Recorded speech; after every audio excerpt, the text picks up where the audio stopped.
All right. Well, it looks like the audience number is climbing up, so I'm going to begin things.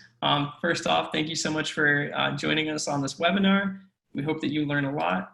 Today, we're going to be talking about just Active Directory best practices in an audit. We're joined by a wonderful panel that has a wealth of knowledge in the area. I'll be passing it off to them shortly. So we are introducing Jennifer Galvin of Okta. Jennifer is a team lead field alliance enablement. She is both certified as an Okta certified consultant and Okta certified developer. We're also going to hear from Raj Sawhney, and he's a managing director at Focal Point. He has an MS, MBA, CISA, CRISC, CIST, CDPSE, and a CFE. So he has a wealth of knowledge as well. And just going over the agenda really quickly, what we're going to be talking about is first, Raj Sawhney is going to talk about managing. He's going to go into an introduction of the importance of capturing service accounts in the Active Directory audit. Next, we're going to go over to Garrett. He's going to talk about how hackers are targeting service accounts. We'll then go over to Jennifer, who's going to go and talk about how to make sure you're configuring your service accounts properly so they're visible within Okta, and she's going to walk through the proper configurations there. Finally, Jennifer and I are going to go through a quick demo of just showing, once those are configured, how you could capture these in an access review. So we're going to go over how you would test as capture these accounts in the review. I'm very happy to have you all. Right now, as mentioned, I'm going to pass it on over to Raj, and he's going to go into a little bit further about actually focusing on the audit itself. So Raj, Great. thanks for being here. And all right, thank you, Austin. Hope everybody can hear me clearly. I think as Austin introduced, I will be talking about AD. Can we go to the next slide, please? So before I start talking about this particular topic, I just want to give you a little bit of my background. I have been doing SOX and internal audits for 10 plus years. And so I think a little bit of my vantage point is looking at it from a regulatory environment. And when I talk to this topic, I'll be talking to it from that regulatory standpoint. So for example, the first bullet point you see, access to programs and data, that actually comes straight from the SOX framework. So SOX 404, when we look at the risk, access to programs and data, comes in at the top of that list. And then within that, you have pervasive access. And then usually Active Directory is really on top of that, the risk profile. And there's two main reasons for that. One reason is simply because all applications and systems, they run through the Active Directory. So oftentimes in our SOX world where we find issues with application access, we default to the Active Directory to remediate or at least mitigate that risk. So obviously, if there are issues with service accounts, default accounts, then that really becomes a much bigger issue across the organization. The second is that a lot of companies are moving to the cloud environment, and given the cloud environment, they're still relying on Active Directory to be the main point of contact in terms of security. So without having proper service account, default account configurations, you're really compromising your cloud environment as well. So this becomes super important, not only for what we've seen in the past, but as more the companies move to the cloud, you're going to see this becoming a more significant issue going forward. So I think that kind of speaks to the point of AD being the point of truth across several applications, and especially around the cloud applications. When we talk about service and default accounts, I think some of the ones that people are generally looking at for AD are things like administrator and a lot of the service type accounts that you might find exist on the local machines, but they really aren't included in a broad scope audit. I think that creates a gap. And then there's a lack of auditability and log of who has access to what. So for example, when we do our SOX audit and we ask for pervasive access on the Active Directory environment, things like administrator type accounts, those are default accounts but there's no real way of tracking who has access to that type of account. And then for service accounts, if you go to the next slide, I can talk more specifically about how we look at it from a SOC standpoint, but there's a lot of risk around the fact that service accounts have pervasive access. They might have default accounts, so default passwords, excuse me. So if the Windows machine is installed and they haven't changed the default password, it's obviously a huge risk. And then given that these have pervasive access, you can literally gain the keys to the kingdom through these service and default accounts. One of the things that we do as a standard practice for SOCs is we look at whether it's a dialogue account or a non-dialogue account. So basically whether it's controlled by the application or is the human being actually logging in. Obviously, if a human being is actually logging in or able to log in, then the risk exponentially goes up. So I think it's important to classify the risk as you go through, because obviously not all the service accounts can have the same type of risk, and then being able to mitigate the risk accordingly. A lot of times what we find in our terminations testing is that users that have left the organization, they get their user account removed, but they still have access to these service accounts that are dialogue accounts. So this is again an open risk, considering that they have pervasive access to the environment. The other ones I think are more generic around password expiry, making sure some of them don't have, some of these service accounts don't have a password expiry. So if you have the ability to log in and then you don't have password expiry, you just increase your attack surface greatly. So these are the types of things that we look at. Some of the persistent issues that we find, as I mentioned earlier, is that there's a lack of auditability to some of these generic and service type accounts. And also there's no robust tool that can really help us do that. It's a very manual process, or you have to install very specific software just to look at it, and they're quite expensive generally speaking. So it's a very complicated problem to solve, and Garrett will talk to you later about that. Next slide, please. All right, so when doing any type of audit, we look at the risk. Of course, without the risk, you're going to be spinning your wheels because you're not going to be able to focus on the risks that matter. So in terms of looking at the risk here, in terms of service accounts and default accounts, as I mentioned earlier, if there are dialogue accounts, you have to make sure that you are having consistent view on who has access to what, whether they're shared accounts. If they're shared accounts, then you have bigger problems, because now you don't know who's doing what. It could be an issue where one person leaves the organization, but the other person still having that access, so you don't know who's accountable basically. And then I talked about the broad system access. There are accounts like in SAP, for example, there's like the DDIC service type of accounts. So it's not just Active Directory, but we see this problem across different types of platforms. We see it on the operating system side. When we look at access to root, that's an open issue as well, in terms of looking at being able to track who is doing what using root. Obviously, they try to use other types of controls like the sudoers and etc. to set up security around that, but that still continues to be a persistent problem. Even on the database side, if you look at the DBA users table, you find a lot of service and default accounts with similar type of issues.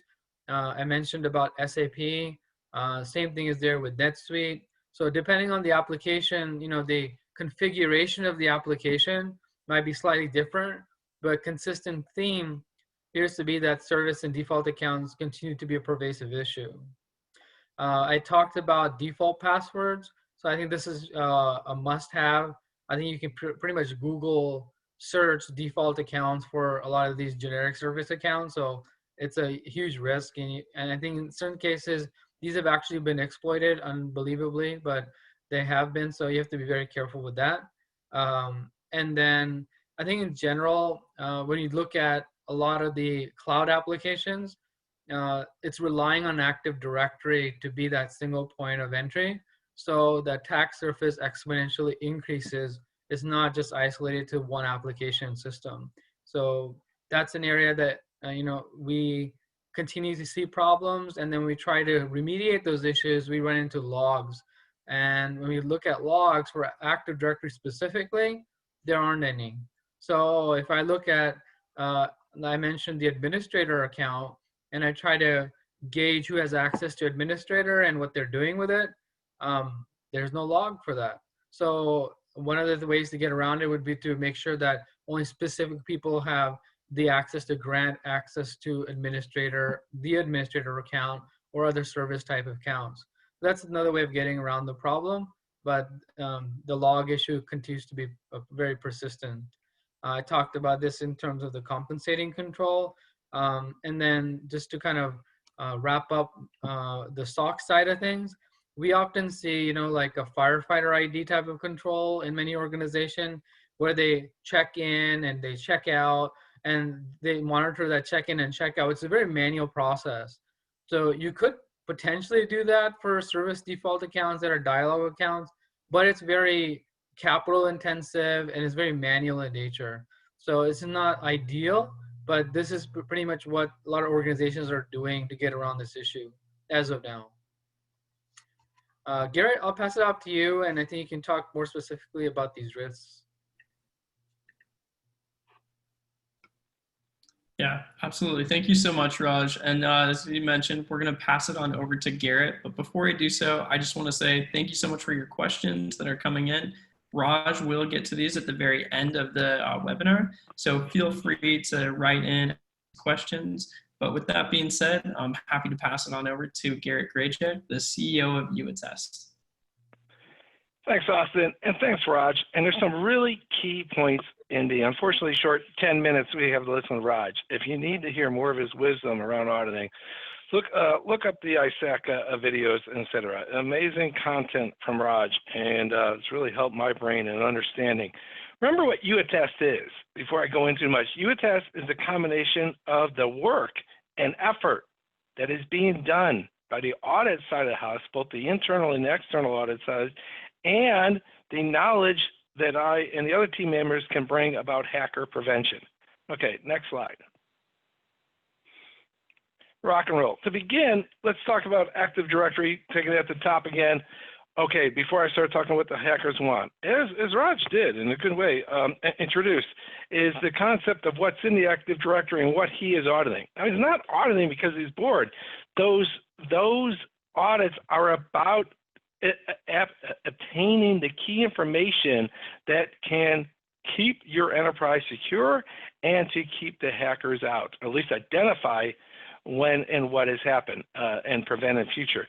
The key objects of relevance here for this discussion is the top one, the user account objects, the users and the service accounts, and the group objects that give us the security. So where does that come into play? Next. Okay, this slide is from the last information we got from the last live Black Hat, where they asked both the hackers and the defenders, which accounts do you want? Which high access accounts are relevant to you? And the hacker said straight out the domain accounts. That's what we want. When they're doing the exfiltrations, when they're doing the lateral movement through your enterprise, when they're trying to get them in there, and then the pen test and then the real attacks, they're trying to get the domain accounts, and I'm going to skip over the root accounts because we're just an AD focus, and the service accounts. This is what they want. And why? Raj told us why. He said straight out, these are keys to your kingdom, right?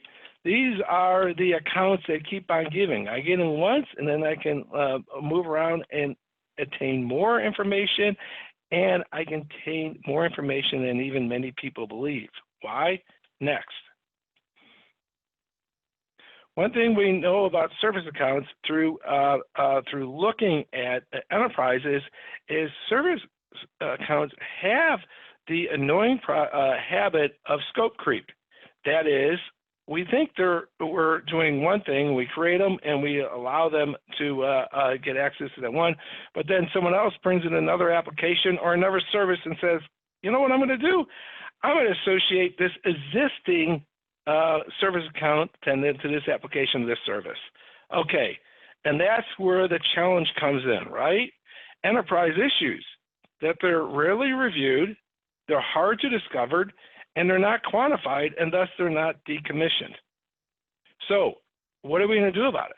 I mean, we're not going to say we're not going to use service accounts.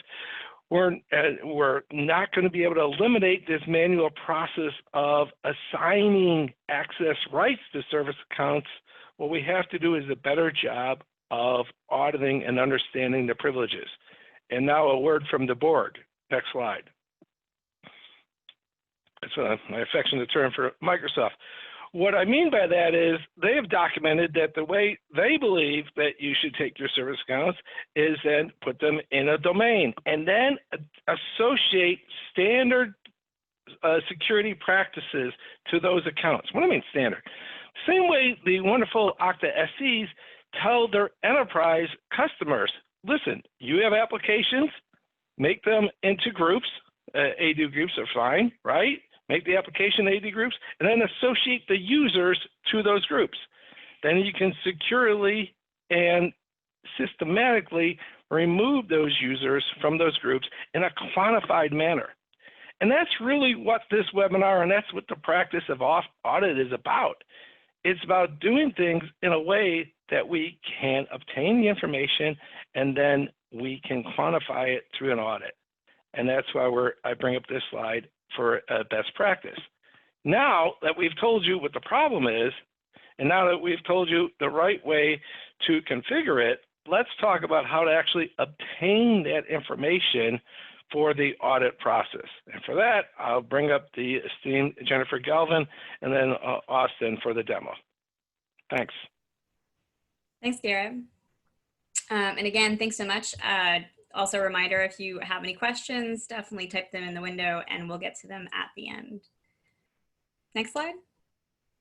Okay, so just building on what Raj and Garrett said, so this really has to do with, you know, how well you're moving into your zero trust identity model. And when we look at how you're granting and revoking privileged access, if you can move all of these systems and at each layer of the cake into a zero trust model where you're granting and revoking at a centralized source, then you're going to allow yourself to do two things, which is create a unified common namespace for identity that is easy to audit, which moving forward should make your audits easier and also be able to catch bad behavior in a timely fashion. And remember, it's not just about AD. You know, when you use Okta, you can actually accept users and accounts and build that unified space from up to 5 other types of sources. So when it comes to identity and the ability to audit the access that your users have, you're going to need to move everything to that zero trust model, and then you're going to have a strong audit solution as well. So the reason that we highlight this solution is because everyone's got service accounts, we need them. And the reason that UTest and Okta are the best solution for this is because Okta is the trusted platform for identity and access management for these sources. We have the ability to connect securely to those Active Directories. We have patented technology on those agents. And when you are trying to grant access in this manner, you want to do so in a lot of cases with something that is FedRAMP certified. We are the only provider to be FedRAMP certified. We have the highest SLA in the market at 4 nines, and we are a completely cloud solution. So we only need to deploy minimal agents to make that connection. And this is going to give us the functionality of being able to see these accounts so that we can actually bring them in a safe manner for audit and compliance and to help you on your zero trust journey. So I think we'll go to the next slide.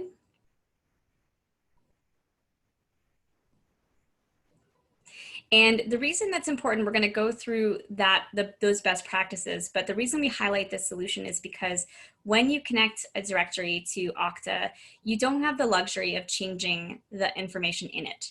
And so when you're trying to audit it, you need to be able to bring these accounts in a safe manner, not just for those at these service accounts. These service accounts are not intended to log in at the Okta level, but also we need to bring in any other account upstream for access, right? You might have other accounts. And so the reason Okta is so powerful, not only to make this secure connection, but we don't force you to change any data about those service accounts. And just to give you an example, Okta has a rich capability of changing and creating a mapping so that you can bring any account in for use in any way that you choose. If you look at the first directory, you might have these 3 directories that are not trusted and not in a forest together, and that may take you some time to clean up if you needed to do it with any other way. But with Okta, we just make that connection with our agent, and then we just create a simple expression on how that user account should appear in the Okta Universal Directory, how it should be treated, whether or not they are not allowed to log in, and what kinds of information is brought in so that we can go ahead and have other services consume it, like the governance service. And you'll see in this one, we can change this B Gates format into the right format by writing a simple expression. On the next directory, you'll notice that this data is in the same format. And so we're just going to take it as is. No problems there, right? It's good to have one that you don't have to do. And for the third one, for whatever reason, if you're missing a first name or a last name, and that's probably true in your service accounts, if you haven't put a service email on any of those service accounts, you'll be able to actually map the correct email for system emails, and also map how they should appear in the directory. And that'll give you full control over the accounts as well as the security on that account, and we'll talk about that. Let's go to the next slide. Okay, so how this works in your environment is if you look at the right-hand side, you'll notice that your Active Directories and your directories in general are behind your firewall. And so the way that we would make this connection is we would ask you to deploy an agent that will communicate securely to your Active Directory or LDAP, and it will communicate outbound to Okta on port 443. And it doesn't require any firewall changes to do it. And you'll notice also it's for use in some of these higher security environments. It is, when you're doing with this with Okta, you are using a FedRAMP compliant service that's very secure. So this is a really good choice. We're not really duplicating your credentials in the cloud here. We're making this very secure connection. And when we do this, it gives you the options to dictate how your users and groups will flow into Okta. And once they're present in Okta, they can then be audited, and you can run your certification campaigns on anything in Okta, really, but also more specifically these service accounts as well, by their user, by their group, and you'll be able to audit their application assignments. Next slide. And so by default, Okta does not really know how to treat some service accounts. It's just not the way we create service accounts. Typically, when we create a service account, it doesn't have a first name or a last name like a typical user. And in Okta, we have by default, we want these first and last names to be associated with the account. But what we have to do is just make sure that we turn that setting off so that we can go ahead and import these accounts. And also, it's very common to not have put email addresses on these accounts. And so we just need to be able to map something, either a non-routable email address or a system email would probably be most appropriate for this user. And finally, if you think about your security, like the mantles of the Earth's core, privileged access management and privileged access accounts are at that center of the Earth's core, while other general access is farther out, and then you have even farther access for your partners and customers. So at the center, it's not appropriate for Active Directory service accounts to be able to log in at the Okta level. So finally, we would encourage you to create a security policy for authentication. So just to block their authentication, because they're not supposed to log in the first place, if that makes sense. All right, back to you, Austin. Thanks so much, Jennifer, and thanks for everyone for going over this. Right now, what I'm going to go into is talking about how we can actually make sure that these service accounts are visible, and you are able, as Garrett was talking about, to obtain and quantify these in your next access review. Jennifer did a great job of outlining the necessary requirements for them to be visible. Now I'm just going to go into Okta and then later UAttest to show how we can make these visible. So I'm going to jump out of this really quickly, and I'm going to go over into inside of Okta. And now with inside of Okta, what I'm going to do, we want to make sure that we are making the first name and the last name requirements optional for these service accounts to be visible. To do so, I'm going to go into Directory, then Profile Editor. So Directory, Profile Editor, and then once here, within Okta, I'm going to click Edit the Profile.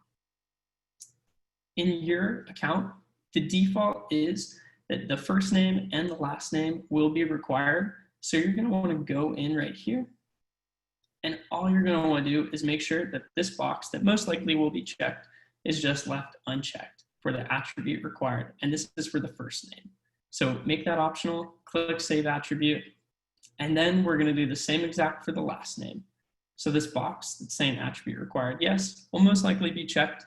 We're going to make it optional, unchecked, and click Save Attribute.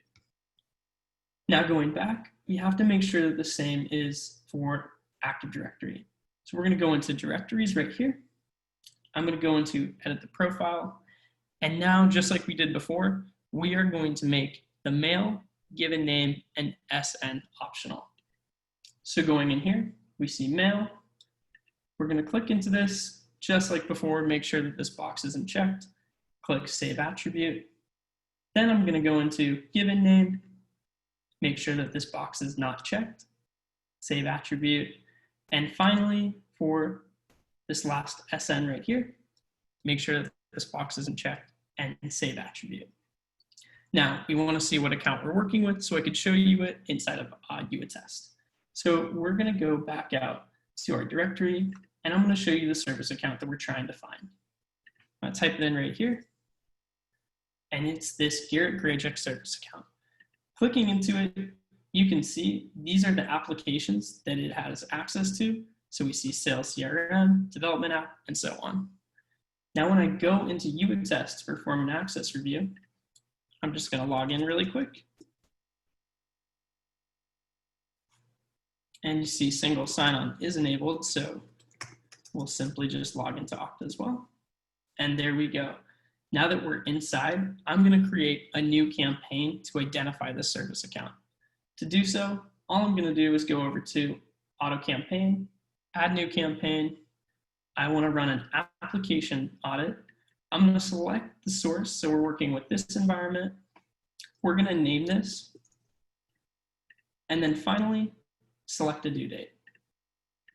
Now, if you remember, the account we're working with had access to these applications. So we want to find it in those applications. Right here, we have Sales CRM, we have Development App, and I'm going to click Done.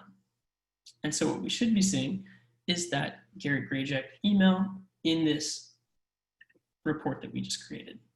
So right here, going into this, you can see we have Garrett Grajek service account right there, having access to the Development App, and we have it as well in the CRM.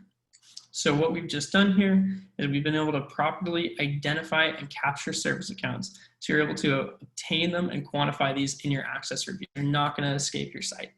So when you're doing an access review, you could definitely go through and pull them out with confidence. We're going to jump back over here. I'm going to let Garrett say things and then open it up for questions.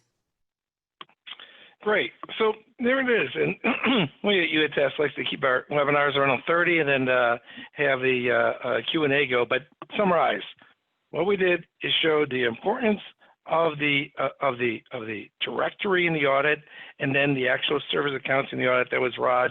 Talked about the hackers. Jennifer did an amazing job of telling us, hold it, you've got this Active Directory. This is 2020. You got cloud. How do we securely take that legacy directory and then implement it to cloud access in a quantified, secure way? And then what Austin did, and I talked about in this demo, is how do we pull the information that's securely kept in the Okta repository for an audit? That was it. AD plus Okta plus UATest is an auditable way for both your users and your service accounts in a low-risk, quantified way. So I think it's time for questions. Oh, most importantly, for the audience, and I know we had a lot of registrants. We had a lot of registrants for Octa. Both parties, not only ask us questions, send us questions, but sign up for your own tenant, right? We have a specialized Okta tenant for Okta employees to test this product out and use it. And we, of course, hand out POC copies to potential customers. Take it away. Absolutely. So I see a few questions, and apologies for not outlining this a little bit clear, but they're around the deployment of UATest. What's the setup like? What's the integration like? It's fairly simple. So for UATest to be set up, all you'll have to do is just provide the API key and a URL for Okta once inside UATest, and then click submit, and you'll be 100% set up. It takes about 5 minutes to get this going. It's 100% cloud-based, so you don't have to have any sort of on-premise software, anything of that nature. It's very easy, and it integrates pretty seamlessly. And I have a question, actually. So I work with a lot of governance solutions. So what do you guys think is the biggest value out of using a solution like this? Because there's other solutions, right? They may or may not connect to a cloud identity platform. They may not be as quick on this. Like, what do you guys think is the main value? Is it like speed? Is it, cost? I mean, is it, what's the risk involved by getting UATest involved? Maybe you guys could clarify that. Jennifer, I'll take that, and that's a great question, and it's more of a paragraph than a sentence, because we're under now, right, going through an ROI project, and one of our customers told us, going, "Why are you doing that?" And they're like, I don't know, because we have to quantify it for the people. He goes, "But it's obvious." And I go, "Well, that's the whole thing. It isn't obvious. What we've done is, and Raj said, is in the process of access reviews, it's often simply a manual process. Yes, there are some tools out there that take 6 months to deploy and incredible service hours around them, right? But most customers, especially in the commercial Okta space that we're working a lot with, are doing this manually. And that's fraught with errors. The reports say as high as 60% errors, and is taking weeks. The access review process that Austin touched on, and there's many videos up there, and we'll gladly show you demos, is a matter of minutes. And lastly, people should deploy us because we're liars. And why I mean that is one of our last customers said straight out, it goes, "Okay, we were about to deploy," and Mark, our senior engineer on the call, has one of his deployment engineers on there, and he said, "Your reference call said that this would be in less than 10 minutes. And the engineer takes control and says, "Okay, here's your API key. Here's how we connect into your Okta tenant." And the director of IT goes, "You guys are liars. That wasn't 10 minutes. That was 3 minutes." And that's the way we look at how products today should plug in. I did a joint presentation in a sec with Raj, and he was going over what the needs for audit, et cetera, et cetera. What I did is got on my soapbox and said, "Guys, this is the way software products should be built in the future. Look at these successful platforms and then add the functionality that is needed. Don't waste the time of the enterprises deploying your product. Use what is there and add on functionality." And that's the genesis of the UATest product, taking the amazing AD agent and then adding these IGA functionality that adds functionality and security to the enterprise. Yeah, I'd just like to add to that, Garrett. Yes. I'd just like to add to that, Yes. because in my experience, where any efforts to do continuous monitoring, continuous auditing, they have led to either really expensive or drawn out implementations. And so I really see UATest as a 21st century product that's more like audit as a service, rather than trying to do a traditional build and then you're trying to do it over a course of 6 months, which makes absolutely no sense nowadays. So big difference in the approach. And Raj, not only do I agree, I'm going to put Mark on the spot here. And Mark, why don't you tell a little about what our newest release feature is, which is not only audit the changes, but implement them in real time in CD attestations. Yeah, absolutely. Hello, everyone. So basically, we are working on a new feature that is going to monitor about 40 different events inside Okta. And a lot of those events are related to Active Directory. For example, if you add someone to a specific group, for example, someone gets added to a group called domain admins. We all know that the domain admin group is super power group. Like once you're part of that group, you can do a lot of damage. So these kind of events, as soon as they go into Okta using Okta agent, our application UATest will get the trigger. It will alert you guys, and it can also create a campaign for you to review. So those kind of changes, along with that, there are many other types of changes. For example, if certain user attributes changes, for example, you want to see when the title of the user inside Active Directory changes, or something like that happens with user attributes, some user gets deleted or added. So you can basically monitor a lot of stuff in there in regards to Active Directory. And on top of Active Directory, there are about about 35 events inside Okta, like every time there's a policy change, or every time there is some applications gets added or deleted. So there's a lot of events that we can monitor and notify you, send you alerts, and also create campaigns. Love it. And team, remember how I said about 20 minutes ago that the point of UATest as a company is to combine the worlds of the information that Raj and his associates needs for auditing, but also to pay attention with an eye of why we're doing it, which is basically hacker and malicious intent and prevention. And that's exactly what this feature does. It gives you the static reports, which we've demoed and showed here, but it also gives you real-time alerts and what is going on into your Active Directory, pumped up to the Okta, and then we can show you those and have you audit and attest those. Happiness. Absolutely. Thank you. Yeah, thank you, Garrett and Mark, for that. And then going over, we have just a few simple questions right here that are absolutely going to happen. So we were asked, is a copy of the slide available? The answer is absolutely. And on top of that, we'll be uploading and sharing a video, so you'll be able to watch this or share it if you'd like. So 100% we'll take care of that. And then Garrett, you'll be excited to answer this one. It's one of our favorite questions is, what kind of data does UATest store and capture? So Garrett, if you don't mind jumping on this. No, that's the whole point. Remember that wonderful slide Jennifer showed? Can you back up on that one? Yeah, my friend Austin? Every marketing person in the world hates that I always do this, but I think it's fine. It just helps in the session there. So here's the point.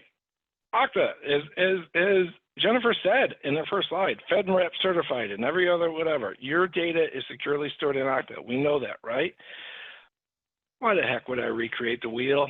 Why would I put your enterprise at risk? Why would I move around your PHI, PII, right? That's just silly. What I am doing is creating attestation campaigns on your data, okay? Using the SSO provided by Okta and the integration available through its OIDC and SAML interfaces, which that's why we're a Okta validated service through the Okta Integrated Network program. The answer to your question is we don't store your data, okay? We're showing you reports of your data. Therefore, that's why it is a secure architecture. And just to build off that too, we do have a couple, we have a minimal amount of information we store on ED accounts, very, very minimal, just to identify the actual account, as well as any of those fields that you saw, other than the first 6 are optional. So if you don't want certain fields to sync to Okta and thus be visible, you just go in the point and click interface and don't map them. Thanks. Yeah, absolutely. So we have another question coming in here. Can you run a baseline report and then monitor for changes? So I don't mind taking this. For UAttest, what you could do is it'll give you a snapshot in time of who has access to those applications when you run that report. You could see what level they have access at, what their title is, what their role is, who their manager is. And then if you want to go back and run a report a week later, a month later, a year later, you can do so at that time and compare the results. So you are going to be able to see at any given point in time who has access to what at a detailed level. Great question. Thank you. We have another question coming in too, and it's, can you see who gave permissions for changes? I'm not exactly sure if maybe you could provide some more clarification on this, or if one of the panelists feels like they could confidently answer, but the question is, can you see who gave permission for changes? Mark, do you want to try to address that? I believe the question is, if there's a change in the user attribute or, someone's got added to a group, who made that change? So the answer is, inside Okta, Okta has some wonderful logs. They keep track of everything, all the changes. So those logs are available inside Okta, and within UAttest, you can see those details as well. Okay, so we're pulling up the log so you can see them through the UAttest console. Right, Mark? Correct. That is correct. Yes. Fantastic. Okay. Excellent. Great stuff. Thank you, Mark. You're welcome. And I'm sorry, just to add to that, and we, when we send out notification alert, we also put information like actor, who made that change, what kind of event, when that Real good occurred. point. So all those details will be part of that that email alert. Yeah. So in our what we call our dynamic attestation, which means the real time, that type of information would be sent out and included in the alert, right? That is correct. There you go. All good. Awesome. Excellent. I'll go over to the last slide as we wait for some more questions to come in. If any of the panelists have further information they want to provide, or just want to add any sort of final touches, please feel free to do so. But it's been a pleasure having you all. Thanks, guys. And Mark, I'm looking forward to, I assume we'll see this new feature on another webinar of some kind, and I'm looking forward to the live monitoring. Absolutely. Guaranteed. Yes. It's coming soon. Oh, all right. There you go, Mark. Time to present and get on the demo shoes on. All good. Happiness. Thanks, guys. Thanks, Raj. Thanks, Jennifer. And thanks, audience. Thanks a lot. And do look us up and do run this. We are very, very proud of what we built. We're not a marketing company. We're a product company. Okay? So test us out. Thank you very much. Excellent. Thank you so much. Thank you. Ooh, nice picture. There you Thanks, go. everyone.